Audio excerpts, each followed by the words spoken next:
Le titre de ce livre, Les paraboles de notre Seigneur Jésus-Christ. Nous sommes présentement à la 51e partie, à la partie 51 de ce livre. Il est écrit par le bien-aimé frère Christian Brunt. Nous sommes au chapitre 5, suite. La repentance n'est qu'un changement de sentiment comme on l'a souvent défini. Sans aucun doute, quand il y a une repentance produite par le Saint-Esprit, il s'y rattache aussi un changement de manière de penser. Cependant, on ne pourrait absolument pas se représenter un vrai changement de sentiment sans qu'on se coupe devant le jugement de Dieu. Quand un homme se coupe devant le jugement que Dieu a sur lui, alors il se manifeste aussi un changement de manière de penser. Ce qu'on déduit sur un mot grec à partir de sa racine n'est pas à lui seul décisif pour la signification d'un mot, mais il faut aussi tenir compte du contexte et de l'usage que le Saint-Esprit fait du mot. La syrophénicienne de Marc chapitre 7 est un exemple de quelqu'un qui s'est repenti au temps de la vie du Seigneur. Ce n'est que quand elle confesse équivaloir à un petit chien impur et méprisé qu'elle reçut la bénédiction du Seigneur. Que la joie résulte de la repentance, c'est ce que montre clairement l'exemple du fils prodigue. Il a confessé être indigne d'être appelé fils parce qu'il avait péché contre le ciel et devant son Père. C'est alors qu'il est parlé de joie à plusieurs reprises. Il fallait faire bonne chère et se réjouir, en parenthèse, Luc chapitre 15, verset 32. Beaucoup de ceux qui écoutaient les paroles de notre Seigneur correspondaient tout à fait à se s'aimer dans les endroits rocailleux. Ils voulaient avoir la joie en la présence du Seigneur sans se repentir. Les uns voulaient le faire roi, les autres le recherchaient non pas à cause de ses paroles, mais parce qu'ils avaient mangé du pain et qu'ils avaient été rassasiés. Et beaucoup l'ont entouré de leurs cris « Hosanna » lors de son entrée à Jérusalem. Il y avait alors effectivement de la joie. Mais que valait-elle alors que leur cœur n'était pas touché? Peu après, toute la foule s'écria « Ôte celui-ci et relâche-nous Barabbas » en parenthèse, Luc chapitre 23, verset 18. Je pense que le groupe de ceux qui font une confession de péché mécanique et superficielle appartient à ceux qui sont sémés dans les endroits rocailleux.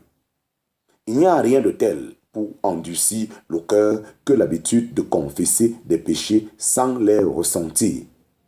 Quand une prière telle que « Pardonne-nous nos offenses » comme nous pardonnons à ceux qui nous ont offensés. Quand une prière telle que pardonne-nous nos offenses, comme nous pardonnons à ceux qui nous ont offensés, ne fait que sortir des lèvres sans affliction intérieure, alors la conscience endurcie ne fait que devenir encore plus dure.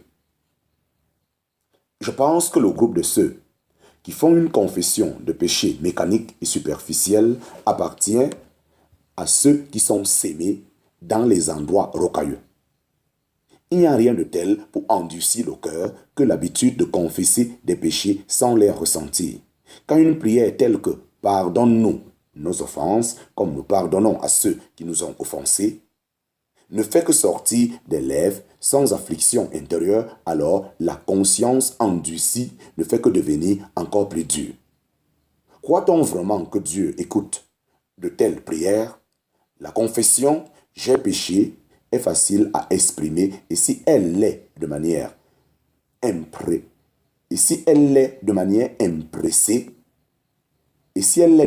empressée, on a tout lieu de douter de son authenticité. Dans l'Ancien Testament comme dans le Nouveau, on trouve bon nombre de personnes qui ont reconnu « j'ai péché ». Le Pharaon, en parenthèse, Exode chapitre 10, verset 16, Balaam, en parenthèse, Nombres chapitre 22, verset 34, Akan, en parenthèse, Josué, chapitre 7, verset 20. Saül, en parenthèse, 1 Samuel, chapitre 15, verset 24 à 30. David, en parenthèse, 2 Samuel, chapitre 12, verset 13. Chapitre 24, verset 10. Chapitre 17, verset 1. 1 Chronique, chapitre 24, verset 10 et 17. 1 Chronique, chapitre 21, verset 8. Somme, chapitre 51, verset 4. Chiméi, en parenthèse, 2 Samuel, chapitre 19, verset 20.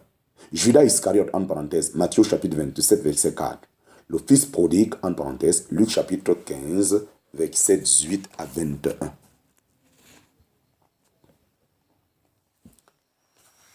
N'est-ce pas très frappant et même effrayant que sur ces 8 personnes, 2 seulement étaient croyantes, en parenthèse, ou figuraient des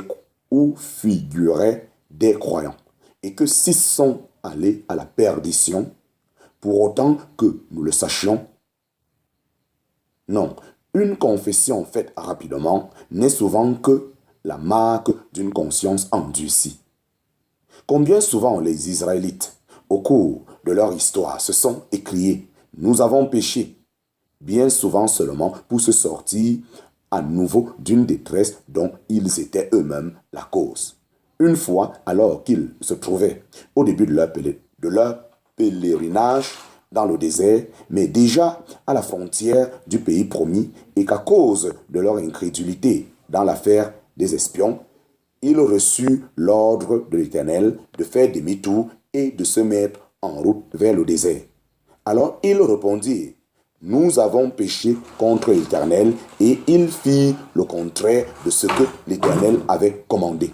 Puis, ayant dû subir une sévère défaite de la part des Amoriens, ils revinrent et pleurèrent devant l'Éternel. Pourtant, Moïse dut plus tard leur rappeler que l'Éternel n'avait pas écouté leur voix et ne leur avait pas prêté l'oreille. En parenthèse, Deutéronome chapitre 1, verset 45. Ils avaient pensé pouvoir régler l'affaire avec Dieu par un rapide « nous avons péché ».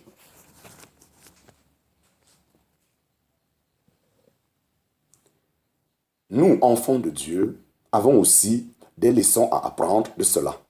Combien nous sommes rapides à préparer certaines formules de confession de nos péchés devant Dieu, et combien souvent nos cœurs en restent froids.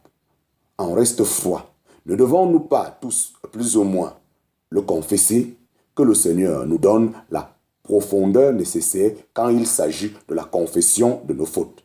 Le regard plein de foi sur notre Sauveur souffrant sur la croix nous aidera à cela. Chapitre 5, petit 1, sous cette barre 3. Chapitre 5, petit 1, sous cette barre 3. Chapitre 5, petit 1, sous cette barre 3. Pas de racine, pas de racine. Et le soleil s'étant levé, ils furent brûlés, et parce qu'ils n'avaient pas de racine. Ils séchèrent, en parenthèse, Matthieu chapitre 13, verset 6. C'est ainsi que le Seigneur Jésus continue la parabole. Ce qui avait conduit à une levée rapide entraîna en même temps une fin rapide et le dessèchement. C'était le peu de terre et l'absence de racines. Cette vie apparente n'a été que de courte durée, car la relation avec la vraie source de vie manquait. Mais il n'a pas de racine en lui-même, mais n'est que pour un temps, et quand la tribulation ou la persécution survient à cause de la parole, il est aussitôt scandalisé. En parenthèse, Matthieu chapitre 13, verset 21. Le soleil met à jour les vraies situations, en parenthèse, dans bien des passages de l'Écriture sainte. Ici et ailleurs, le soleil est une figure de la tribulation et de la persécution. Aussi longtemps que les circonstances extérieures sont favorables dans le domaine chrétien, on ne voit pas le manque de racines ni l'absence de la vie de Dieu. Or, le domaine où on professe être chrétien est vaste et il y a beaucoup de gens qui prétendent croire à la parole de Dieu. En un certain sens, ceux dont nous parle ce verset font cela aussi, mais cela ne dépasse souvent pas l'intelligence qui accepte de tenir pour vrai une foi purement humaine et sentimentale, en parenthèse, comparaître Jean chapitre 2, versets 23 à 25, Actes chapitre 8, versets 13 et suite. Mais si on y regarde de plus près et qu'on élimine la mince couche de poussière, on tombe droit sur le dessous en pierre. Ils ne se sont jamais courbés devant l'autorité du Seigneur et ils ne sont pas non plus prêts à le faire maintenant. Quelqu'un de mes lecteurs appartiendrait-il peut-être à cette catégorie?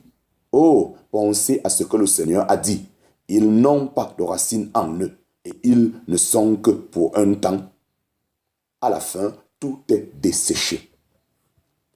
En fait, de telles personnes, quand les persécutions à cause du témoignage chrétien sont arrivées, elles ont laissé tomber leur profession encore toujours faible ou même se sont transformées en ennemis des vrais chrétiens. Le Seigneur Jésus dit qu'ils sont aussitôt scandalisés.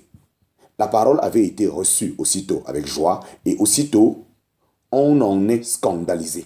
Une telle personne n'a